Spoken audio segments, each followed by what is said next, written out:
실록 전기소설 유창 제3화 공시밀시 유현종 작 영상 편집 유찬종.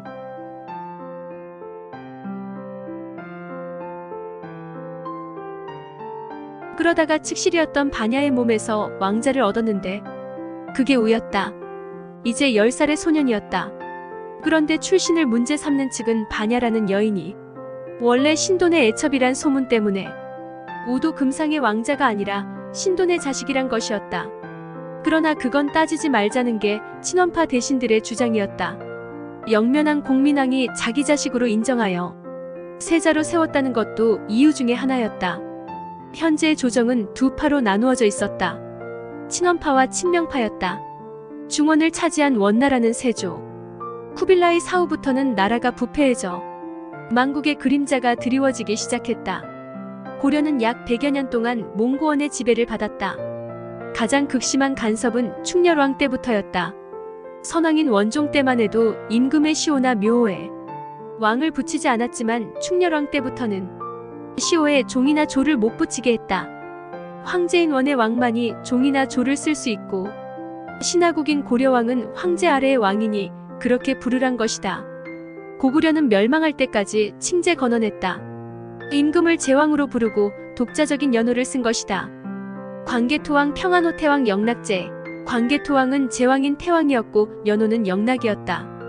고려는 원의 지배 간섭을 받으면서 임금은 왕이 되고 보위를 이어받을 황태자는 세자라 부르게 하고 임금에 대한 신하들의 호칭은 폐하가 아닌 전하로만 부르게 했으며 조정의 모든 관리들은 몽고식 변발을 하게 했다가 모든 백성들도 변발을 강요하고 흰옷을 입지 못하게 하고 몽고식의 청색옷만 입도록 했다.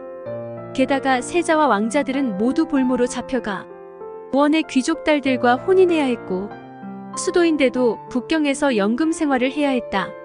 충수광의 제2왕자였던 공민왕도 12살의 볼모로 잡혀가 10년 동안 살았다. 19세에 임금이 되어 원나라 출신의 공주인 노국공주와 결혼해서 환국했다. 고려국왕은 원의 조정에서 마음대로 즉위, 폐위, 보기를 자행했다. 보위에 오른 공민왕은 자신의 변발을 자르고 고려 상투를 했으며 원의 옷을 벗고 모든 상하관리와 백성들이 다 따르도록 했다. 이제야말로 원의 기반에서 벗어나 고려는 독립국으로서의 국채를 다시 찾아야 한다고 결심했던 것이다. 원한테 빼앗긴 영토도 싸워서 다시 찾았다. 함길도의 쌍성 총관부를 회복한 것이다. 뿐만 아니라 원나라의 주구가 되어 첩족세도를 뿌리며 나라를 망치게 하고 있던 친원 세력을 뿌리 뽑아야 한다고 노렸다. 공민왕이 그렇게 과감한 반원 정책을 펼 수 있었던 것은 10여 년 동안 볼모 생활을 하면서 원나라의 내정을 누구보다 샅샅이 알고 있었고 이제 원은 종이 호랑이나 다름없으니 독자적인 반원 정책을 밀고 나가며 설사 무력 충돌이 일어난다 해도 원과 일전도 불사하겠다는 각오였다. 조정 안의 친원파 중에는 사파가 있었다. 기식, 기철, 기원 형제 등의 기시파, 노책파, 권견파, 조일신파.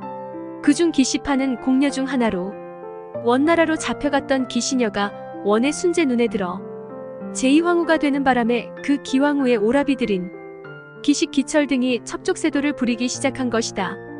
노책과 권겸 역시 딸을 원의 태자에게 시집 보내고 온갖 권세를 다 부렸다. 임금 앞에서조차 부복하는 일이 없이 오만방자했다. 누구도 그들의 전행을 막지 못했다.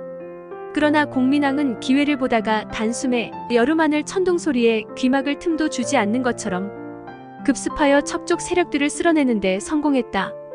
그랬던 공민왕은 그토록 사랑하던 왕비인 노국공주를 불의에 잃고 난 뒤부터는 슬픔에서 헤어나지 못하고 모든 정사를 신돈에게 의지한 채 폐인처럼 되어가기 시작했다.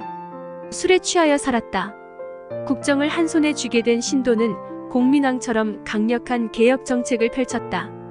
그러나 이뤄낼 수가 없었다. 이미 친원 첩족 세력과 기득권 수구 세력이 모두 청소된 것처럼 보였지만 숨어있던 잔존 세력이 다시 일어나 개혁을 막았던 것이다.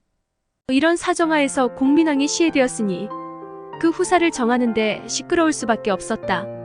태후와 문화시중 경복흥은 종친을 신왕으로 세워야 한다고 주장했지만 가짜인지 진짜인지 모를 왕자이긴 해도 일단 책봉된 세자이므로 강령대군 모니노우를 신왕으로 올려야 한다는 구세력을 등에 업은 중신 이인임의 주장이 이겨 우를 신왕으로 즉위시키게 되었다. 그런데 한 달 보름 후 전혀 뜻밖의 사건이 터졌다. 명사 살해 사건이 일어났던 것이다. 중원에서 새로 일어난 명나라에서 고려로 사신이 온 것이었다. 명의 사신은 고압적으로 군마가 필요하니 천피를 바치라는 것이었다. 원을 북쪽으로 밀어내고 중원을 차지하게 된 명은 원처럼 고려를 자기네 속방처럼 취급했다. 공민왕 같은 군주가 있었다면 독자적인 목소리와 행동을 보였겠지만 지금의 고려 조정은 그럴 수 없었다.